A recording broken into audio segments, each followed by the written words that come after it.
Hola chicos, vamos a continuar con esto de la prueba Kolmogorov-Smirnov. Habíamos trabajado, bueno, vamos a recordar primero que en videos anteriores habíamos trabajado con la prueba paramétrica KS, ¿no? De Kolmogorov-Smirnov para distribuciones, ¿no? O sea, es una bondad de ajuste en la cual yo tenía, vamos a recapitular, yo tengo una muestra, nada más para refrescar lo que habíamos visto. Tengo una muestra, ¿no? La cual tiene una distribución f, ¿no? Pero esa distribución pues yo la desconozco. Entonces pues me gustaría hacer un test de ajuste de bondad, ¿no? Para definir una función de distribución, ¿no? Para esta muestra, ¿no? Entonces habíamos dicho, oye, pues nosotros podemos trabajar con la función de distribución empírica, ¿no? Para todas las x y compararla con una función de distribución teórica, ¿no? Esta es la teórica y esta es la empírica, ¿no? Y habíamos construido, oye, pues a partir de eso habíamos construido un estadístico, ¿no se acuerdan? Dada la distribución asintótica y las diferencias. Entonces las diferencias entre f de n, entre la función de distribución empírica y la función teórica, deben ser muy pequeñas para aceptar esta hipótesis nula de que la muestra, las variables x se distribuyen con la distribución f teórica, ¿no? Entonces las dos distribuciones debían acercarse demasiado en el límite. Entonces pues habíamos dicho que el f de n, la distribución empírica, pues es un estimador consistente de la distribución teórica, ¿no? Entonces eso nos ayudaba, y en el límite pues nosotros teníamos, oye, pues que el supremo, conforme n tiende a infinito, el supremo de estas diferencias pues debe ser pequeño, debe tender a cero, ¿no? Esto conforme n se hace grande, este de aquí tiene que hacerse más pequeño, ¿de acuerdo? Entonces, pues, arreglando este estadístico por propiedades asintóticas para tener una varianza al límite, pues multiplicábamos por raíz de n, ¿no? Y este es el estadístico de la prueba, ¿no? Entonces habíamos dicho, habíamos platicado que si mi estadístico era menor o igual a un valor c, ¿no? A un valor c de alfa, ¿no? Que alfa es el error de la prueba. Habíamos dicho que alfa es el error de la prueba, ¿no? O 1 menos la confianza, ¿no? Es el error de la prueba, ¿vale?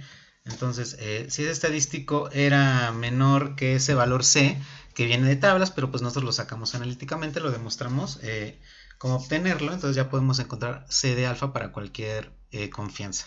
Entonces, si esto sucede, ¿no? H0 pues se acepta o no se rechaza, ¿no? Se acepta y f de n es igual a f de n. Digo, a f, la distribución teórica es igual a la distribución empírica, ¿de acuerdo? Si no sucede esto, pues obviamente se rechaza, ¿de acuerdo? Entonces hasta ahí nos habíamos quedado. Entonces, pues la prueba es bastante sencilla para una muestra, dado que el estadístico, dado que este estadístico, este de aquí, el supremo de la raíz no depende de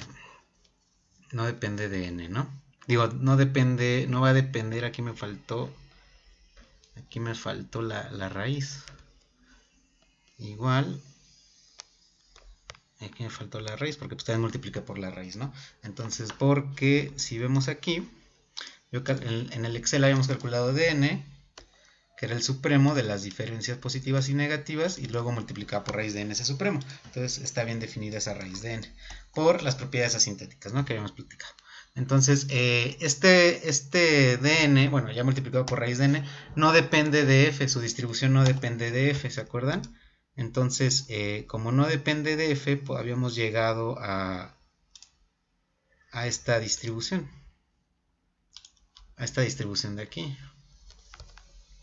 habíamos llegado a esta, ¿de acuerdo? Entonces ahí no se ve ninguna f teórica, ¿de acuerdo? Dado el límite, la propiedad sintética que nos acercaba ahí más o menos a una normal, ¿no? Ya no es una normal exacta por el supremo y el valor absoluto, ¿vale? Entonces ahora eso va a ser importante, que no dependa de la distribución teórica, porque ahorita vamos a ver, oye, pues a mí me gustaría tener una muestra, yo voy a tener una muestra x1, xn, ¿de acuerdo? Y por otro lado voy a tener otra muestra, de y1 hasta yn. Ahora tengo dos muestras, ¿no? Aleatorias, independientes, ¿no? Entonces estas cosas de aquí, pues obviamente van a tener una distribución f de x, y esta de aquí va a tener una distribución f de y. ¿Están de acuerdo conmigo? Entonces, pero aquí el problema es que yo voy a desconocer estas dos, al igual que al inicio de la prueba para una muestra, yo desconozco la distribución como tal de cada una, entonces yo no sé a qué distribución vengan, pero pues me gustaría comparar las distribuciones, ¿no? Puede ser un caso en la práctica que a mí me gustaría comparar esas distribuciones, entonces yo me puedo preguntar, oye, pues H0, pues me gustaría decir que la función f de x pues es la misma que la de f de y, ¿no? Y pues mi hipótesis alternativa pues sería que son distintas, ¿no? En el rechazo de la prueba, ¿no? Entonces, se dan cuenta que ya no tengo yo una distribución teórica, ¿no? Ya no tengo yo una distribución. Bueno, después de hacer este test y decir, oye, tal vez si son iguales, podría aplicar el test de una prueba para ya encontrar la distribución, porque si son iguales, a cualquiera de las muestras le puedo aplicar el test Kolmogorov-Smirnov para una muestra y encontrar la distribución. Es más, igual ahorita lo hacemos. Entonces, aquí vamos a aplicar la misma prueba KS, pero ahora ya no tengo una muestra. Tengo dos muestras que quiero comparar su distribución y no tengo distribución teórica. Por lo tanto, por todo el razonamiento que platicamos en videos anteriores, es exactamente lo mismo. A mí me gustaría ahora que las diferencias de la función de distribución empírica de x y la distribución empírica de y sean más pequeñas conforme n tiende a infinito, ¿no? O sea, que la diferencia más grande sea pequeña conforme n tiende a infinito. ¿De acuerdo? Entonces eso va a ser, pero dense cuenta, aquí hay que entender que ya no tengo una distribución teórica, ahora estoy comparando dos distribuciones empíricas, ¿no? Entonces a mí me gustaría saber si esas dos distribuciones empíricas, pues puedo decir yo que son la misma, ¿de acuerdo? Entonces este es el test Kolmogorov-Smirnov para dos muestras, ¿de acuerdo? Ahora, entonces si esas diferencias tienen que ser pequeñas, yo puedo hacer el ajuste para utilizar las propiedades asintóticas y llegar al estadístico en distribución que no depende de ninguna de estas distribuciones ni de una distribución teórica como tal. Entonces, si se acuerdan, yo cuando tenía una distribución teórica que solamente mi estadístico dependía de un valor n, a ver, vamos a ponerlo, aquí está, dependía de una en su construcción de la distribución teórica, pero yo multiplicaba por raíz de n por los elementos de la muestra x, ¿no? Porque solo tenía una n elementos de la muestra x. Esto para tener una varianza límite y crear el estadístico. Ajá. Ahora no tengo nada más n elementos. Tengo, vamos a poner aquí que es n y vamos a poner aquí que es m, ¿no? No necesariamente tienen que ser iguales, n y m. Entonces, como ya tengo yo dos números de muestra, entonces el estadístico ya no lo tengo que multiplicar por raíz de n. Entonces, por todo lo que habíamos platicado, pues es bastante fácil de mostrar. De hecho, es muy muy fácil. mn entre m más n en raíz, ¿no? Por el supremo de f de n en x menos f de n en y, ¿no? Y este va a ser mi estadístico de n por m por n entre m más n, ¿no? Y obtengo mi estadístico de la prueba KS para dos muestras. Este de aquí, muchachos, es el estadístico para la prueba KS de dos muestras, ¿de acuerdo? Entonces, va de nuevo. Esta raíz es de m por n entre n más m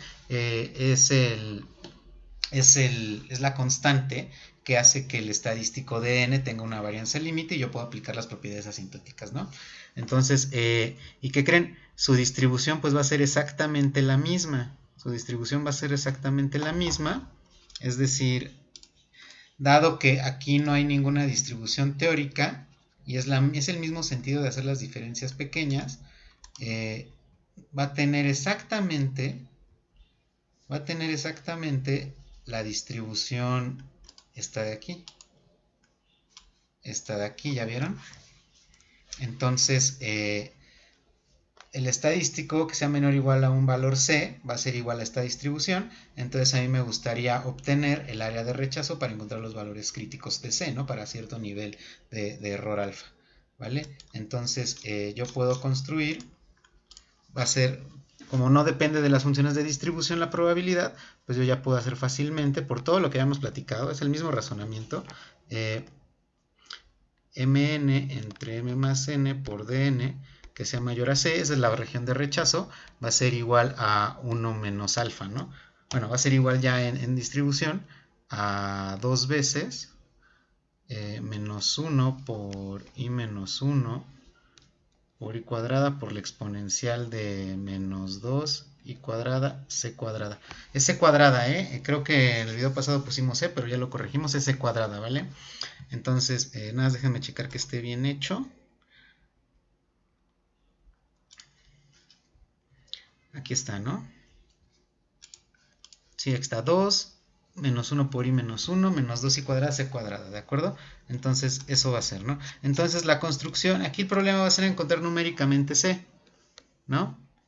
O sea, el c de alfa. Pero nosotros ya habíamos construido una función, como no depende de la distribución de probabilidad, este valor crítico c, pues ya habíamos creado nosotros nuestros umbrales KS con el Visual Basic, entonces se puede seguir aplicando. De hecho, es lo mismo. Entonces la prueba, muchachos, es bastante fácil en ese sentido. De hecho, pues ya la prueba se resume a tener, oye, pues voy a tener la muestra x1, voy a tener la muestra x, ahora vamos a poner aquí la muestra x, que sea como una colección de elementos x, y voy a tener la muestra y, que va a ser la colección de elementos y, pero aquí va a ser ym, ¿no? No necesariamente iguales, ¿de acuerdo? Entonces, para eso tengo que generar un nuevo conjunto T, ¿no? Que sea igual a todas las T, ¿no? Que pertenezcan a X y Y, ¿de acuerdo? O sea, esto ya se ve muy elegante, pero pues obviamente nada más es poner X y Y ordenados, ¿no? Nada más no es tan complicado. Entonces esto de aquí nada más es poner en una columna X y Y ordenados, ¿no? O sea, simplemente estoy juntando las dos muestras, las ordeno y las convierto en un vector T o un vector Z, ¿no? Como quieran llamarle, ¿de acuerdo? Y a partir de ese vector T, ¿no? Tengo que generar el estadístico, ¿no? Entonces tengo que generar la función de distribución, tengo que generar el m más, mn, m más n, ¿no?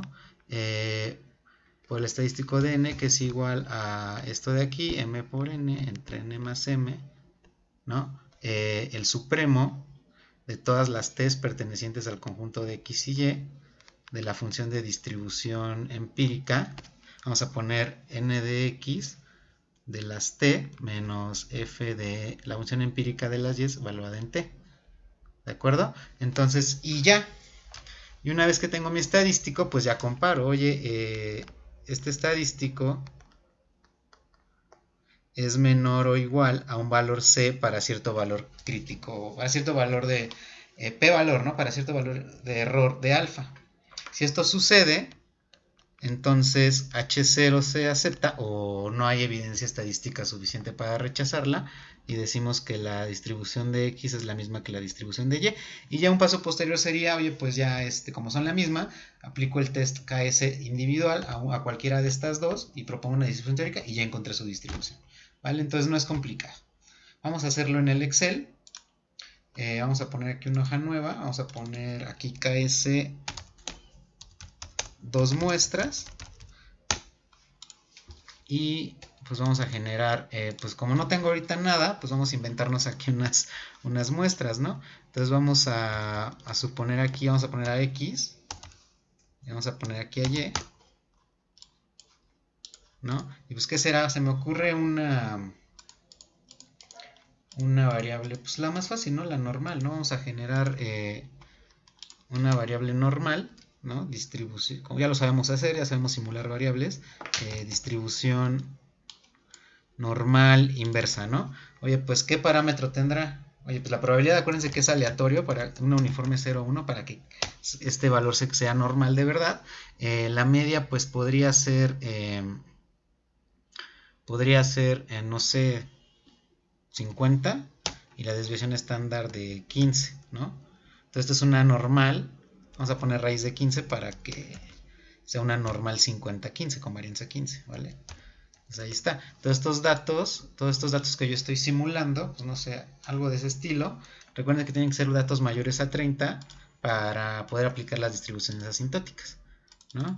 Ya muy jodido tendría que ser ya 20, pero eso ya es porque se quiere justificar que se puede usar la propiedad, pero no, o sea, 30 para arriba ya es lo que usan en la prepa, ¿no? Pero si quieres un soporte fuerte, pues agárrate una muestra pues representativa y de una cantidad buena de elementos, ¿no? Entonces estos de aquí vienen de una normal 50-15 y pues esta prueba yo voy a crear aquí también normales 50-15, ¿no? Pero no voy a crear los mismos, voy a crear menos, ¿no? A ver, esta muestra, la primera muestra X tiene 475 datos o 470 y algo y aquí esta va a tener menos, ¿no? No importa. Menos, no pasa nada, ¿vale? Entonces, esto viene de la normal, ¿no? Entonces, pues, ahí me gustaría, pues, tenerlos, los voy a pegar como valores. Control C, los voy a pegar como valores, pero acuérdense que tenemos que trabajar con los valores, ahí está.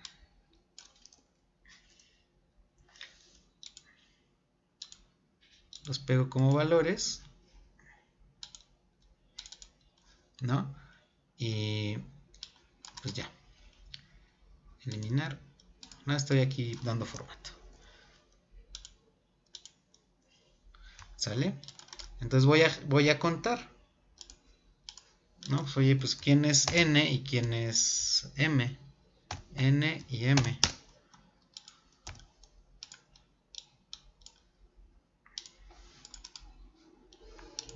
Oye, pues N son los elementos de la muestra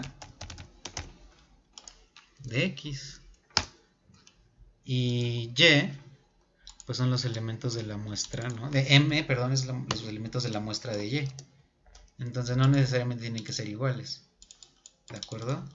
Es que son números. Ahí está. ¿Sale? Ahí están los elementos. Entonces son números, ¿vale? Ahí está, tengo N y M, ¿de acuerdo? Ahora, ¿qué procede? Oye, pues mi prueba me estás diciendo que tengo que generar un nuevo vector T.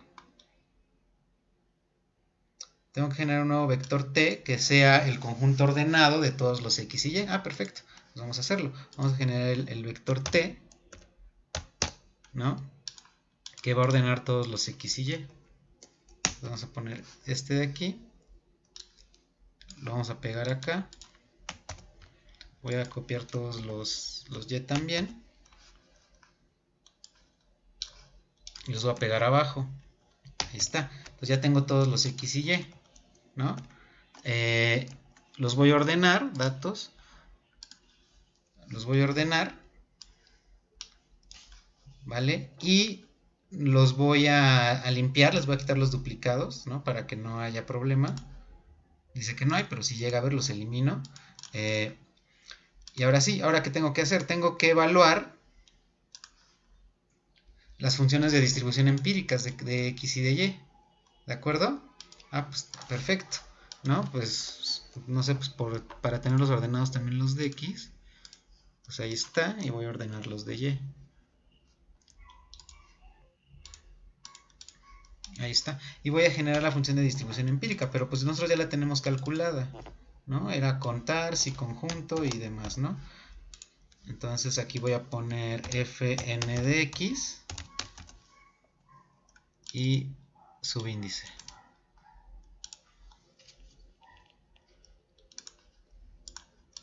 Y acá va a ser fn de y. F de y. Pero con mayúscula. Ahí está. Ah, no es n, sigue siendo n. N de y. Ahí está. ¿Vale? Entonces, pues a ver, contar, pues oye, debes contar los elementos de x. Contar si conjunto, debes meter ahí todos los elementos de x. ¿Qué valor vas a evaluar en la función de distribución empírica? Pues los de t, acuérdate. Y sobre el espacio muestral de mi variable x, ¿no? Es lo mismo. Ahí está. Entonces estoy aplicando para todo el vector t la función de distribución empírica del conjunto x, ¿no? Los datos están fijados. Entonces aquí están fijos.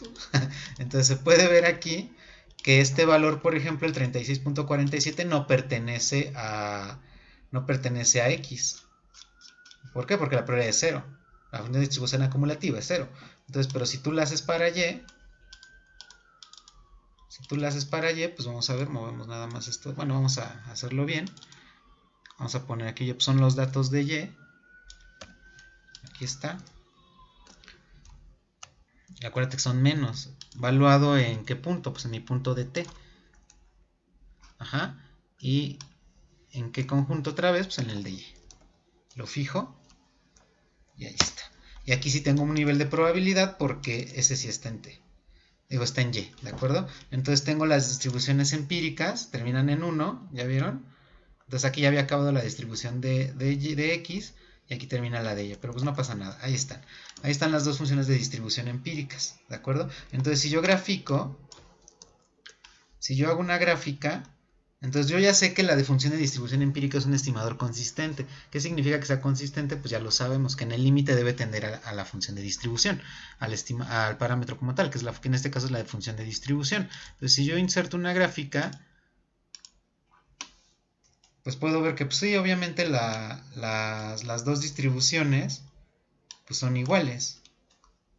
Bueno, difieren ahí un poquito porque una muestra es más pequeña que la otra, pero obviamente pues el comportamiento es igual. Y además pues mañosamente nosotros al principio dijimos, pues las dos vienen de la normal 10, 50, 15, ¿no? O sea, vienen de la 50-15, entonces pues es lo mismo, entonces nada más ya sabemos que sí es la misma distribución, nada más queremos hacer la prueba para verificarlo. Entonces, pero gráficamente tú ya viste que se comportan prácticamente igual, por lo tanto con este análisis gráfico tú ya puedes decir, pues sí, por consistencia ya quedó, convergen en probabilidad, ¿de acuerdo? Entonces pues ya, pero pues el temario te dice que hay que hacerla, hay que aprender a hacer la prueba, ¿no? Bueno, entonces pues hay que aplicar DN. Hay que aplicar este estadístico de n, pero aquí solamente va a bastar aplicar las diferencias positivas de los niveles. Es decir, oye, las diferencias negativas de un paso hacia atrás ya no se van a aplicar porque las diferencias de un paso hacia atrás se aplican solamente para la función de distribución teórica, porque yo como tengo una función de distribución empírica, quiero revisar las diferencias en niveles y un paso hacia atrás.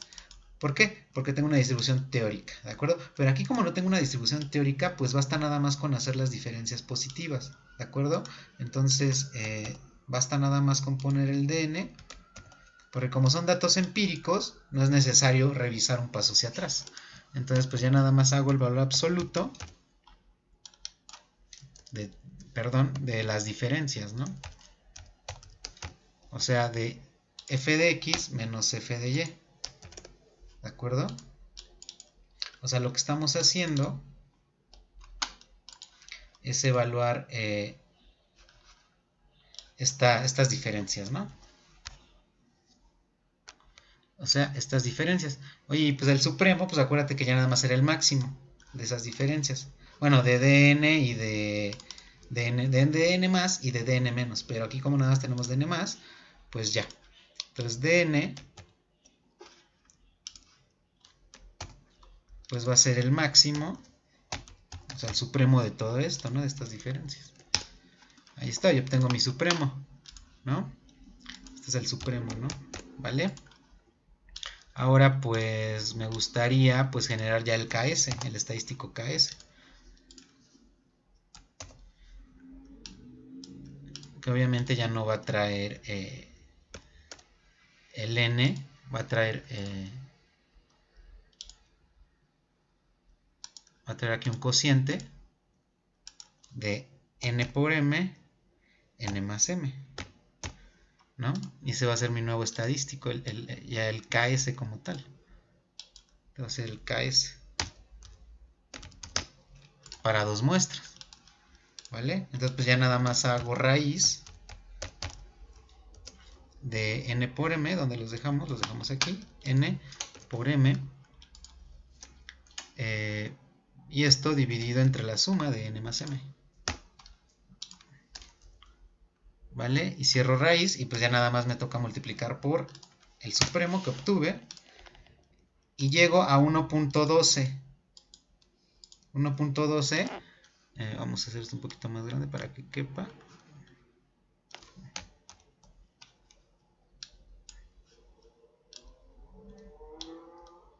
Ahí está.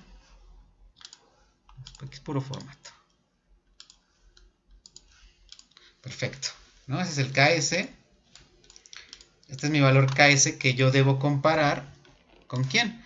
Con un valor C de alfa, ¿de acuerdo? Entonces hay que definir, ¿no? Por otro lado, nuestra confianza, la confianza de la prueba.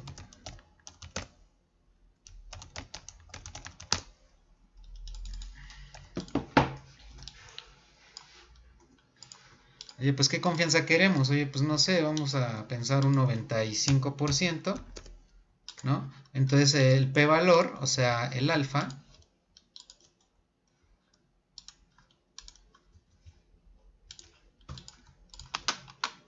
pues ¿qué quién es? Ese es 1 menos esa confianza.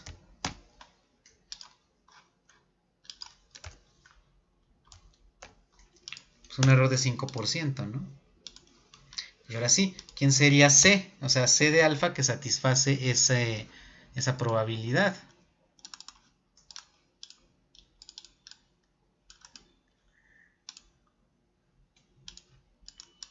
Ah, pues hoy habíamos dicho que es el mismo porque esa probabilidad ya no iba a depender de las funciones de distribución. Ah, ok, pues nada más ejecuto mi umbral KS, que me pide, no me acuerdo que me pide A, que era alfa según yo, ahí está, coma, un valor inicial de CI, pues 1, para que lo empiece a buscar, y N.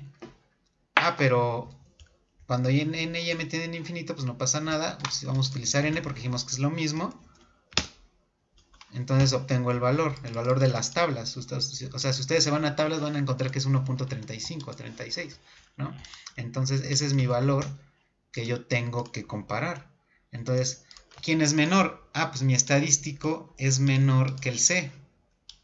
¿Qué significa eso? Ah, pues vamos a revisar en mi prueba. Es menor, por lo tanto se acepta H0 y las dos son iguales. Pues sí, es obvio. Ya habíamos visto que mañosamente las habíamos generado igual, ¿no? De la misma distribución. Por lo tanto, la conclusión pues sería... Vamos a ponerla ahí. Si este es menor que este, aquí está, menor o igual, no se rechaza H0 y las dos... ¿Cómo lo podemos concluir, no? Ok. Y las dos muestras provienen de la misma distribución, ¿vale? De la misma distribución F, pero en este caso yo no conozco a F. Bueno, sí la conozco porque mañosamente la hicimos, pero vamos a pensar que los datos los capturamos de cualquier lado, ¿no? Y pues ya, queríamos de saber si son de la misma distribución. Sí lo son, ¿no? Sí lo son. Entonces, oye, pues ¿cómo sabemos cuál es esa distribución F? Ah, pues ahora sí, propone una distribución teórica y haz la prueba KS para cualquiera de esas dos muestras con la distribución teórica y ya la encontraste. No es difícil. De hecho, son todos los ejemplos que vimos en videos pasados. Entonces, no se rechaza, aquí sería se rechaza H0 y las dos muestras no provienen, ¿no? Que es la hipótesis alternativa. No provienen de la misma distribución. Ahí está. ¿Sale? Entonces aquí que concluimos que no se rechaza H0, o sea, se acepta, ¿no? Y las dos muestras provienen de la misma distribución F, ¿no? Este es el KS, ¿de acuerdo? Para dos muestras, ¿de acuerdo? Oye, ¿cómo puedo saber si este test es potente? En el sentido de que, pues, si yo sé que dos muestras no vienen de la misma distribución, que me lo rechace. Ah, pues no, bueno, aquí es más, al 99, pues va a seguirse aceptando H0, porque ya vieron, sigue siendo menor. Al 90, vamos a ver, ¿no? Sigue siendo menor, ¿no? Ahí ya se actualizó. Al 80, incluso al 80, ¿no? Aquí ya al 80 ya no. Pero sabemos que necesitamos valores de confianza altos, ¿no? Entonces ya para el 99 fácilmente se acepta, ¿de acuerdo? Entonces, pues vamos a hacer un ejemplito para ver si es verdad que esta prueba sirve cuando los datos no vienen de la misma distribución. Entonces vamos a copiar esta hoja, ¿no? Es el ejemplo 2 de KS2 muestras. Y vamos a trabajar con la misma, ¿no? Esta vamos a pensar que es la función de distribución, la normal. Y pues vamos a generar otra función de distribución, vamos a generar otra muestra, ¿no? Que será, vamos a, tal vez una exponencial, ¿no? Oye, pero pues como yo generaba la exponencial, ¿no? Entonces vamos a ver, por aquí yo tenía el taller simulación y consistencia, ahí está. Entonces vamos a ver cómo generábamos una exponencial, por ejemplo, una exponencial lambda, ¿no? Entonces ahí está, es 1 menos 1 entre lambda por logaritmo natural de aleatorio. Ah, pues me lo voy a robar, ¿no? Control C, ahí está. Pues ya no necesito ese archivo. Y pues voy a generar aquí mi otra muestra, ¿no? Pero pues lambda vamos a ponerle pues, lambda 4, ¿no? Entonces todos estos parámetros van a provenir de lambda, ¿de acuerdo? Entonces pues no sé, tengo 400 y cacho, vamos a ponerle un poquito más de datos. Pues por ahí está, ¿no? Y vamos a contarlos. Ah, pero primero los pego como valor, ¿no? Porque son datos que yo los saqué de algún lado y los voy a ordenar.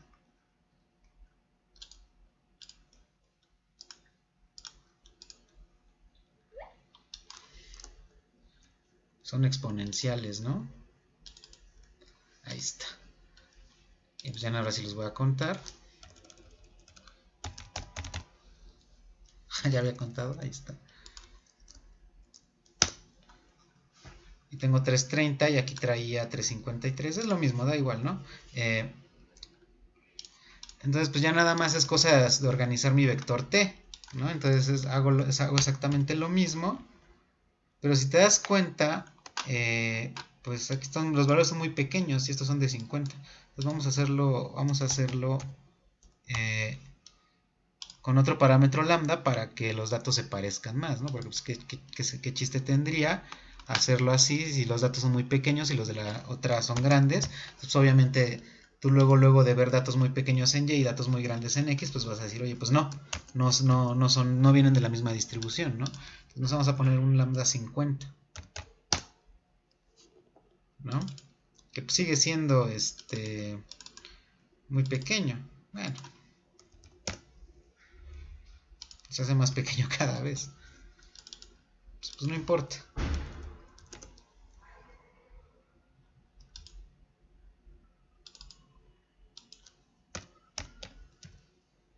0.5, cada que se haga más pequeño el lambda, pues ya aumento el valor, ¿no?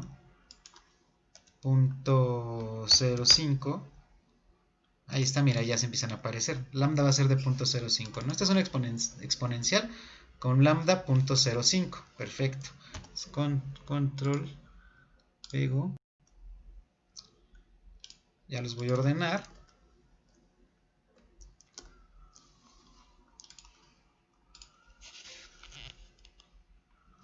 Continúo con la selección y ahí está, ¿no? Y ya tengo datos, datos un poquito más grandes, ¿no? Ahí está. Ahora voy a generar mi vector t, que es con las dos muestras.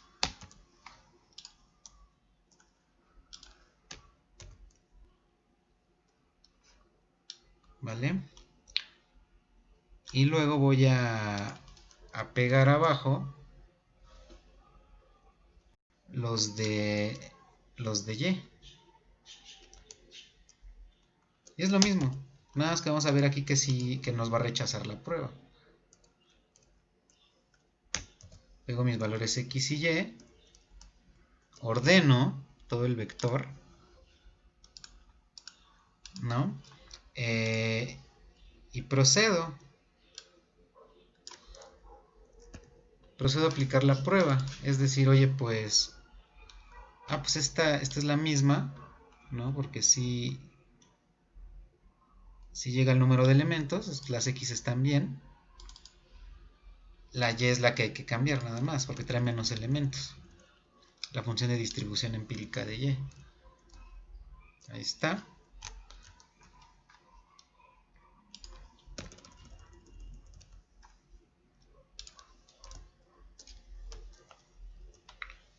Y fijo y queda, ¿no? Ahí está.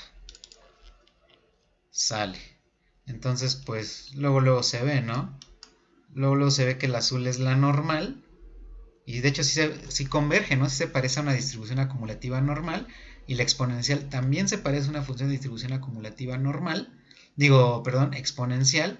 Pero pues obviamente no son la misma. Entonces aquí ya en el gráfico tú ya viste que difieren. Solo por el hecho de nosotros saber, de haber demostrado que la función de distribución empírica es un estimador consistente. ¿De acuerdo? Por lo tanto, con ese simple criterio y la gráfica podemos decir que no son iguales. Pero pues necesitamos un soporte un poco más fuerte, que es la prueba. Entonces pues ya. Hago mis diferencias absolutas. Genero mi máximo, que vendría siendo ya mi supremo de las diferencias. ¿Vale? Entonces, multiplico por raíz de nm entre n más m. Y obtengo un valor de 12. Por una confianza del 99% tengo un valor en tablas. Bueno, aquí nadie usa las tablas, pero nosotros no las usamos porque somos actuarios. Usamos el umbral, KS, y pues obviamente es mayor, ¿no? Es mayor, entonces esto de aquí ya se rechazó y por lo tanto son diferentes, ¿no? Entonces, pues ahí está. ¿Qué nos dice? Oye, si esto es mayor que esto, bueno, esto de aquí es mayor que esto de acá, se rechaza H0 y las dos muestras no provienen de la misma distribución F, ¿no? Y es tan fácil como ya concluirlo, ¿no? Entonces, la prueba es bastante fácil, entonces ya podemos hacer una bondad de ajuste para una muestra y comparar dos distribuciones para dos muestras. Perfecto.